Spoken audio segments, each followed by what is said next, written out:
Napakahirap po ng objective na sinet ng inyong lingkod. Kasi ayoko naman ng pinpoint lang natin. Sabi ko nga, puro sap-sap lang o maliliit na isda. Dapat yung matarget natin, yung pinakamalaking isda.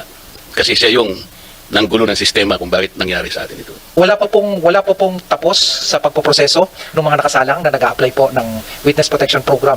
Kasi kakibat po sa pag-aaral na to, kasama rin po yung under the Witness Protection Program, kasama rin po sa pag-aaral ng atin pong prosecution team na yung paano kung pwede ba under Rule 119 naman pagpasok po. Marami pong iba't ibang binabalangkas at pinag-aaralan, Your Honor.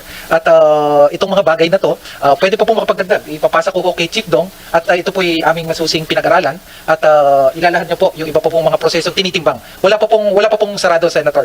Lahat po ay tinitimbang pa. If with the permission of the Senator. And then ibig ko sabihin, kung ipipilit na mayroong restitution kahit wala sa batas, so how can you process the application, for example, of the applicant? Kasi, kung tinignan mo yung I think the applicable section is section 10. Basahin mo yun, wala namang restitution. So, kung ipipilit natin that somebody should first restitute, doon pa lamang sa title ng batas, Secretary, it is all for the benefit, interest, and protection of the witness. To burden him or her with additional requirement which is not in the law. Hindi ko maintindihan. How can you agree with that?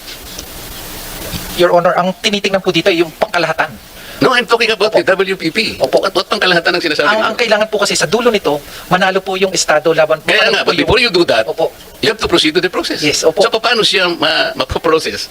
Kung ipipilit mo na mag-restitute muna, for example, ano yung restitute niya? How much? Sino magkukompute? How can it be done? Sino ang magsasabi na ganito ang dapat niyang i-restitute? Meron na bang ano? Meron na bang pronouncement? We are in the process of asking their help to identify yung mastermind.